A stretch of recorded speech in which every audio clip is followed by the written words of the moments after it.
है, लेकिन उसके बाद भी ये कहते और करते कुछ नहीं अडानी पर। तो सवाल बनेगा कि सारी सरकार, सारा तंत्र, सारी एजेंसीज क्यों इस्तेमाल करी जा रही है गौतम अडानी को बचाने के लिए।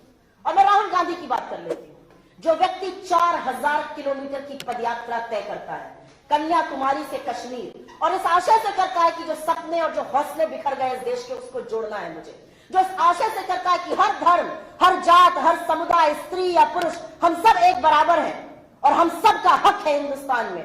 आपको लगता है कि वो किसी का अपमान कर सकता है? क्या क्या वाहियात बातें करती है भारतीय जनता पार्टी। आज पूरी की पूरी भारतीय जनता पार्टी बेनकाब हो चुकी है। आज भारतीय जनता पार्टी बचाव कर रही है, डिफेंस कर रही है, डिफेंड कर रही है उन भगोड़ों को जो हिंदुस्तान के लाखों करोड़ रुपए की चपत लगाकर, चोरी कर कर इस देश से भाग गए और 9 साल से प्रधानमंत्री और पूरी उनकी सरकार झुंझुना बजाती रही, आपकी आंखों में धूल झोंकती रही, लेकिन एक भी व्यक्ति को ला नहीं पाए। कहां है नीरव मोदी, कहां है ललित मोदी, कहां है मेहुल भाई? क्यों नहीं ये लोग वापस देश लाए जा पा रहे हैं? क्योंकि कहीं ना कहीं सबकी साथ गांठ है, कहीं ना कहीं जिसको इस देश की हिफाजत करनी थी, जिसको इस देश के लिए खड़ा रहना था, वो इन चोरों की हिफाजत कर रहे हैं।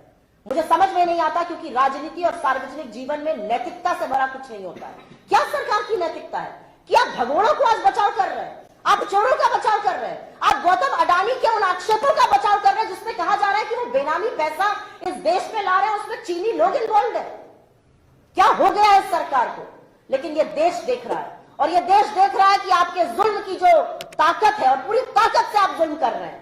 आप राहुल गांधी के ऊपर अपनी पूरी ट्रोल आर्मी छोड़ते हैं, वो कहते हैं मुझे फर्क नहीं पड़ता, मैं आपसे सीखता हूं। आप राहुल गांधी के ऊपर अपने सारे के सारे सांसद और मंत्री छोड़ देते हैं, वो अनर्गल झूठ बोलते हैं।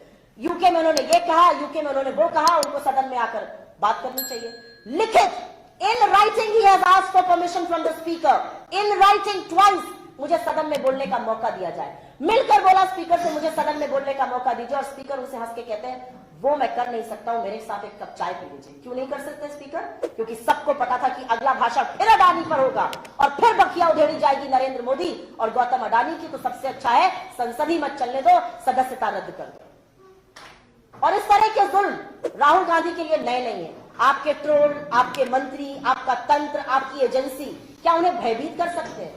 जब एक व्यक्ति खड़ा होकर यह कह देता है कि मैं हर कीमत चुकाने के लिए तैयार हूं, जिस व्यक्ति ने लोगों के घर में, तो छोड़िए लोगों के दिल में घर कर लिया है, उस व्यक्ति के लिए आज पूरा देश अपने घरों के दरवाजे खोल के खड़ा हो गया है। आप देख रहे हैं ना सोशल मीडिया पे क्या ट्रेंड्स चल रहा है, मेरा घर आपका घर।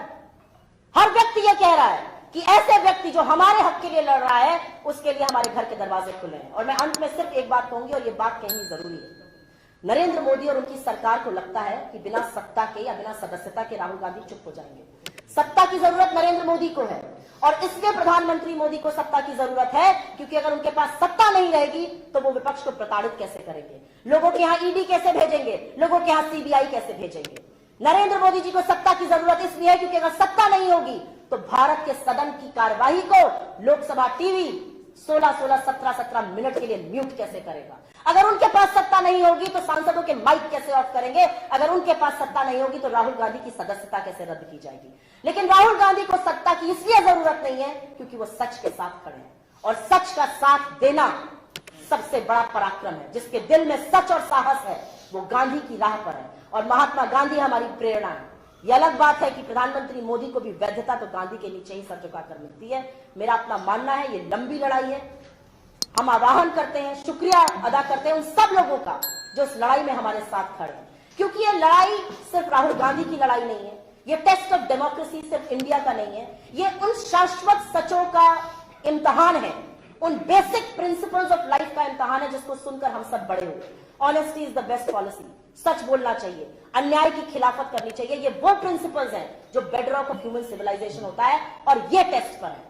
16 मार्च को राहुल गांधी जी ने अपनी प्रेस कॉन्फ्रेंस में कहा था, और ये कह के मैं अंत करती हूं कि Indian democracy is on test. If democracy was functioning I will be allowed to speak in parliament. 8 दिन बाद राहुल गांधी जी को अवसर देना तो दूर की बात है, उनकी सदस्यता रद्द कर दी जाती है। लेकिन राहुल गांधी ने जैसे कहा है, ना वो डरेंगे, ना वो झुकेंगे, ना वो माफी मांगेंगे। वो डट कर लड़ेंगे और आपको मजबूर करेंगे कि आपको अडानी पर चर्चा करनी पड़ेगी, जवाब देना पड़ेगा, और जो संरक्षण है वो हटाना पड़ेगा।